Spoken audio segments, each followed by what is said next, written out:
कहानी शुरू होती है एक इंतहाई खूबसूरत शहर से, जहाँ सब लोग खुश रहते थे, जहाँ हर एक की हर ख्वाहिश पूरी होती थी, मानो जैसे ये एक जादुई शहर हो। लेकिन ये सब कुछ ज्यादा वक्त के लिए नहीं था। एक बहुत बड़े जंग के असर में इस शहर से वो सारी बातें खत्म हो गयी। शहर पर ऐसे बादलों ने कब्जा कर लिया जिनकी वजह से धूप आना बंद हो गई और वो बादल कभी बरसते भी नहीं थे। उसी जंग की तबाही में से बचने वाले एक लड़के पीटर को हम एक बूढ़े फौजी के साथ देखते हैं। इसी फौजी ने पीटर को बचाया था और वो उसे एक बाप की तरह पाल रहा था। इस वक्त वो पीटर को बाजार से नाश्ता लाने के लिए पैसे देता है, लेकिन जब पीटर बाजार में जाता है तो खाने के बजाय उसे एक रेड कलर का टैग नजर आता है। वो अपने आप को अंदर जाने से रोक नहीं पाता और खाने के पैसों के बदले में वो उस औरत से सवाल करने लगता है। ये औरत पीटर के बारे में पहले से ही बहुत कुछ जानती थी। ये सब देखकर पीटर काफी हैरान था। लड़की पीटर से कहती है कि तुम्हारी बहन अभी भी जिंदा है। पीटर तो जैसे शौक में आ गया था ये बात सुनकर, क्योंकि फौजी के मुताबिक जंग में उसकी सारी फैमिली मर गई थी। वो लड़की पीटर से कहती है कि तुमने सिर्फ एक सिक्का दिया है और इसके बदले में अब तुम एक ही ऐसा सवाल कर सकते हो जिससे तुम्हारी मुश्किल आसान हो सके। तुम अपना सवाल सोच समझ के करना। पीटर भी काफी सोच समझने के बाद उस लड़की से पूछता है कि अब मैं अपनी बहन से कैसे मिल सकता हूँ। वो लड़की जवाब देती है कि तुम्हें एक एलिफेंट तुम्हारी बहन से मिलवा सकता है। इतनी फजूल बात सुनकर पीटर का सारा मूड खराब हो गया था। वो यहाँ से निकलकर घर आ जाता है तो घर आने पर भी अब उसे खाना ना लाने के बदले मार्च करने की सजा मिली थी। वो फौजी को सारी बातें बताता है कि किस तरह एक औरत ने उसे कहा है कि उसकी बहन जिंदा है और वो एक एलिफेंट के जरिए उससे मिल सकता है। लेकिन फौजी कहता है कि ये सब बातें झूठी हैं। साथ ही अब वो फौजी उसे एक कहानी सुना रहा था जो कि उसी की तरह एक फौजी की थी। वो हर रोज एक बुक पढ़ता था और उसे पढ़ पढ़ कर रोता रहता था। ऐसे में उसका लड़ाई से ध्यान बिल्कुल हट गया था। एक दिन मैंने उसकी किताब चुरा ली और फिर वो एक बहुत ही मजबूत फौजी बन गया। पीटर को ये कहानी सुनाने का फौजी का मकसद ये था कि अगर पीटर एक अच्छा फौजी बनना चाहता है तो वो अपनी कमजोरियों की तरफ ना जाए। फौजी बताता है कि तुम्हारी बहन और तुम्हारी माँ मेरी आंखों के सामने मरी थी। अब ऐसी चीजों को ढूंढने का कोई फायदा नहीं जो इस दुनिया में रही ही ना हो। पीटर अब जब रात में अपनी सजा पूरी कर रहा होता है तो उसके मार्च की आवाज से उनके फ्लैट के नीचे रहने वाले लोग काफी डिस्टर्ब होते हैं। वो पीटर को बुलाकर कहते हैं कि रात में ये सब काम ना करो। पीटर को अपने नेबर्स काफी अच्छे लगते थे, इसीलिए वो अपने नेबर को सारी कहानी बताता है कि किस तरह एक औरत ने कहा है कि मेरी बहन जिंदा है। आदमी उसकी सारी बात ध्यान से सुनता है और भी कहता है कि हो सकता है कि वो औरत सच बोल रही हो और ये भी हो सकता है कि शायद तुम्हें तुम्हारी बहन मिल जाए। जिसके बाद सीन कट होता है और हमें एक जादूगर को दिखाया जाता है। उसका जादू इतना बकवास था कि किसी को भी पसंद नहीं आ रहा था। वो खुद भी इस बात से काफी टेंशन में था और अब वो अपना आखिरी जादू दिखाने के लिए एक औरत को यहाँ बुलाता है। इस मर्तबा उसने एक बहुत ही पावरफुल मैजिकल स्पेल पढ़ा था, जिस स्पेल से उसका ये खराब शहर दोबारा पहले जैसा हो जाए, खूबसूरत दिखने लगे। लेकिन शायद अभी भी उसके जादू ने पूरी तरह काम नहीं किया था। उसका जादू उल्टा चल गया था, जिसके चलते वहाँ पर एक बहुत बड़ा सा एलिफेंट आकर उस औरत के ऊपर गिर जाता है। एलिफेंट को देखते ही सारे लोग घबरा कर वहाँ से भाग जाते हैं, जबकि यहाँ रात में पीटर को एक ख्वाब आया है जिसमें वो अपनी बहन के साथ खेल रहा था। ये ख्वाब उसे बहुत ज्यादा बेचैन कर देता है और वो दोबारा उठकर उसी औरत से मिलने का डिसाइड करता है जिस औरत ने उसे बताया था कि उसकी बहन अभी तक जिंदा है। लेकिन यहाँ आने पर तो अब वो औरत क्या, उसका टेंट भी गायब था। वो यहाँ लोगों से पूछता है कि कल जो यहाँ लेटी थी वो कहाँ गई, पर किसी को भी इस बारे में कुछ नहीं पता था। बातें करते करते उसे पता चलता है कि एक मैजिक शो में यहाँ एक एलिफेंट आया है। ये सुनकर उसे उस लड़की की बातें याद आई थी जहाँ वो कहती है कि तुम्हें तुम्हारी बहन एक एलिफेंट के जरिए मिल सकती है। पहले उसे ये बातें इसलिए बकवास लग रही थी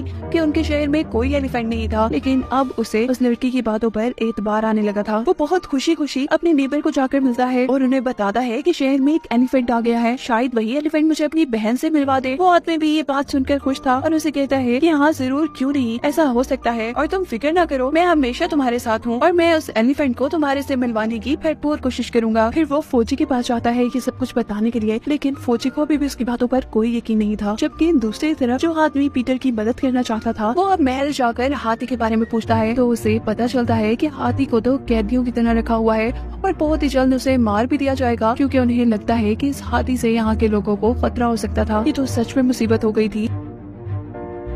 अब वो आदमी पीटर की मदद करने के लिए इस मुल्क के बादशाह को एक लेटर लिखता है कि हमारे शहर में एक बहुत बड़ा एलिफेंट आकर गिरा है, अगर वो देखना चाहते हैं तो उन्हें हमारे शहर जरूर आना चाहिए। अब क्योंकि बादशाह को भी ऐसे ड्रामा टाइप चीजें बहुत पसंद थी, इसीलिए उस आदमी का प्लान कामयाब हो रहा था। बादशाह ने उस एलिफेंट को जिंदा रखने का हुक्म देकर खुद उसे देखने आने का फैसला किया था। इस शहर में जब राजा आते हैं तो सभी लोग उनका बहुत अच्छे से वेलकम करते हैं और एलिफेंट को भी उनके सामने बहुत अच्छे से कलर करके लाया जाता है। लेकिन एलिफेंट को इस कलर से एलर्जी हो रही थी और इसी वजह से वो गुस्से में आ रहा था। सब लोग डर कर वहाँ से भागने वाले थे कि पीटर जो कि वहीं पर खड़ा था उसे समझ आ जाती है सारी बात और वो एक कपड़े को गीला करके उसकी आंख के पास से वो सारा केमिकल पाउडर उतारने लगता है। ये देखकर एलिफेंट भी सुकून में आता है। सबको भी समझ आ जाती है कि वो एलिफेंट उनको मारना नहीं चाह रहा, बल्कि वो एलिफेंट तो अब अपनी सूंड से पानी इकट्ठा कर करके अपने आप को नहलाता है और फिर वहीं आराम से बैठ जाता है। इस जगह की हेड पीटर से काफी इम्प्रेस हुई थी कि उसने बगैर डरे इतने बड़े एलिफेंट को पुरसकून कर दिया। वो कहती है कि अगर तुम चाहो तो तुम्हारे लिए एक जॉब है हमारे पास, तुम यहाँ रहकर इस एलिफेंट की देखभाल कर सकते हो। लेकिन पीटर उनसे कहता है कि मैं एलिफेंट की देखभाल नहीं कर सकता, मुझे तो ये एलिफेंट आजाद चाहिए, यही एलिफेंट मुझे मेरी बहन से मिलवा सकता है। इससे पहले कि वो हेड उसे इनकार करती थी, राजा उसकी बात काट देते हैं और पीटर से कहते हैं ठीक है, अगर तुम 3 नामुमकिन काम को पूरा कर लोगे तो तुम्हें मैं ये एलिफेंट इनाम के तौर पर दे दूंगा। जिसमें सबसे पहला काम था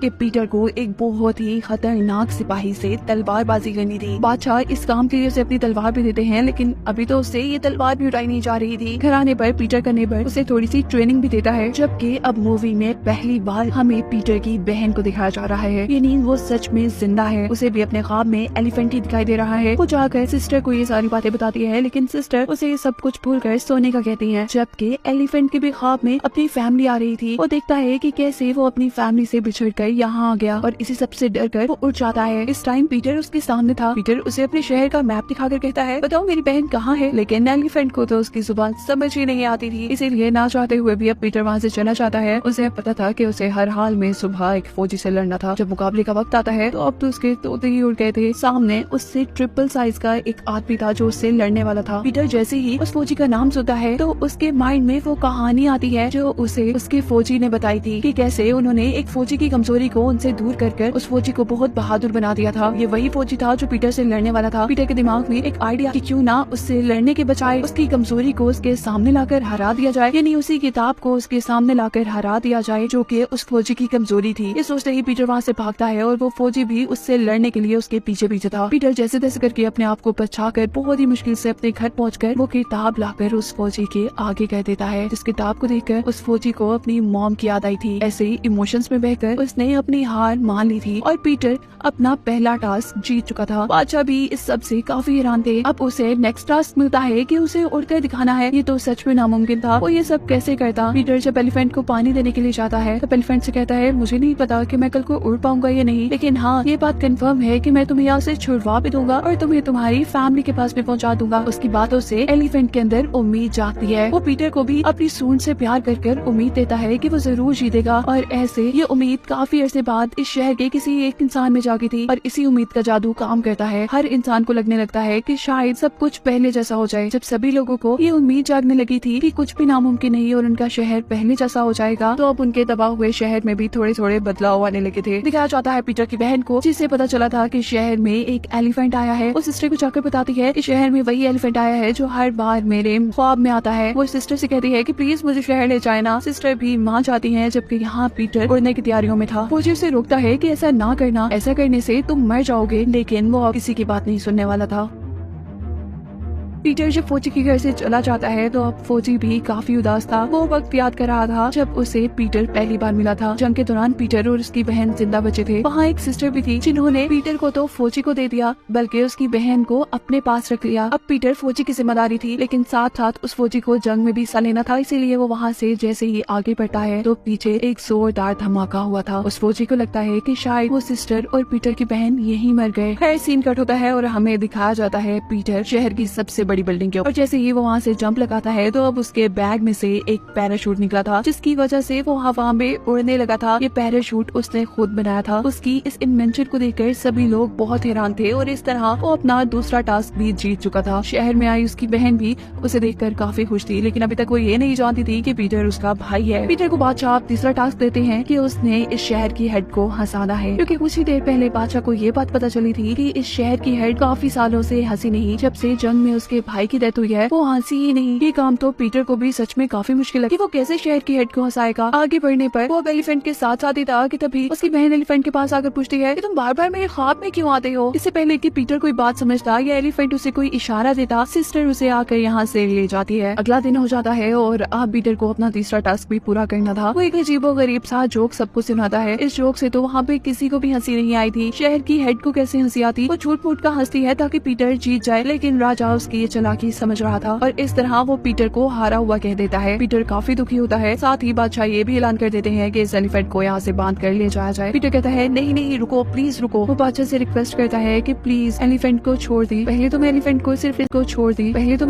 सिर्फ इसलिए पाना चाहता था कि मुझे वो अपनी बहन के पास ले जाए, लेकिन आप ये भी तो सोचे कि इस एलिफेंट की भी कोई फैमिली है, मुझे इसे इसकी फैमिली तक पहुँचाना है, प्लीज आप इसको मेरे हवाले कर दे। लेकिन जब बादशाह उसकी बात नहीं मानते तो अब एलिफेंट को ये गुस्सा आ गया था। वो अपनी सूंड से अजीबोगरीब पानी निकालकर बादशाह पर गिराता है। ये देखकर सभी लोगों के साथ साथ शहर की हेड को भी हंसी आ जाती है। उसके हंसने से अब पीटर जो कि 1 मिनट पहले हार चुका था, उसकी हार जीत में बदल चुकी थी। यदि राजा ये बात मान गए थे कि पीटर ने शहर की हेड को हंसा दिया। पीटर को खुशी से वो एलिफेंट अपने सर पर बिठा लेता है। सभी लोग काफी खुश थे और अब सीन कट होकर हमें दिखाया जाता है जेल का सीन, जहाँ उस जादूगर को कैद किया गया है जिसकी वजह से एलिफेंट इस शहर में आया था। पीटर उसे जाकर कहता है कि प्लीज कोई ऐसा जादू करे जिससे वो एलिफेंट वापस अपने घर चला जाए। पर जादूगर कहता है मेरा जादू से ही काम नहीं करता, मुझे अपने जादू पर बिल्कुल यकीन नहीं। तभी उसके पास बैठी एक औरत कहती है अरे नहीं नहीं, तुम्हारा जादू तो बहुत अच्छे से काम करता है। उस दिन तुमने यही जादू किया था ना कि हमारा शहर दोबारा पहले जैसा हो जाए, तो देखो तुम्हारा जादू काम करने लगा है। उस एलिफेंट के यहाँ आने से कितने लोगों के दिल में उम्मीद जागी है कि यहाँ पर कुछ भी हो सकता है और इसी उम्मीद के चलते ये शहर वापस पहले जैसा हो रहा है। उसकी बातों से अब जादूगर को हिम्मत मिली थी। वो अब काफी कॉन्फिडेंस से सभी लोगों के सामने आया था। वो दोबारा से अपने कुछ मैजिकल स्पेल पढ़ता है जिसकी वजह से सच में एलिफेंट वहाँ से गायब हो जाता है। ये सब देखकर लोग बहुत ज्यादा खुश होते हैं। उनकी उम्मीद और भी ज्यादा पक्की हो जाती है कि यहाँ कुछ भी हो सकता है और उनकी इस सोच का और इस उम्मीद का जादू ये हुआ था कि उनकी शहर पर जो बादल छाए हुए थे वो अब गायब होने लगे थे। काफी सालों बाद पहली मर्तबा उनके शहर में धूप आई थी। सब कुछ तो ठीक हो गया था पर पीटर को पता नहीं चला था कि उसकी बहन कौन है और कहाँ है। इस वक्त उसकी बहन ही उसके सामने आती है और कहती है कि आपने उस एलिफेंट को वापस क्यों भेज दिया? वो एलिफेंट तो मुझे मेरी तकदीर तक पहुँचाने वाला था। उसे देखकर सिस्टर अब उसे वहाँ से ले जाने लगती है कि उसी दौरान वो फौजी भी यहाँ आता है जिसने पीटर को पाला था। सिस्टर को देखकर फौजी को सारी बात याद आ जाती है और उसे ये भी याद आ जाता है कि जंग वाले दिन जब उसे लगा कि सिस्टर और पीटर की बहन उस धमाके में मर गई, ऐसा नहीं हुआ होगा। यानी फौजी पीटर की बहन को पहचान गया था। फाइनली पीटर को उसकी बहन मिल चुकी थी। वो इन दोनों एक दूसरे से मिलकर बहुत ही ज्यादा खुश थे। पूरा शहर भी अब पहले जैसा हो गया था, जहाँ हर चीज बहुत खूबसूरत थी और हर काम मुमकिन था। पीटर और उसकी बहन को अब पीटर के नेबर्स ने अडॉप्ट कर लिया था। वो पूरी फैमिली एक साथ खुशी खुशी रहते थे। जबकि यहाँ एलिफेंट को भी दिखाया जाता है जो फाइनली अपनी फैमिली से मिल चुका है, लेकिन वो पीटर को कभी नहीं भूल सकता। उसे बार बार पीटर की शक्ल याद आती है जिसके साथ ये कहानी यहाँ खत्म हो जाती है।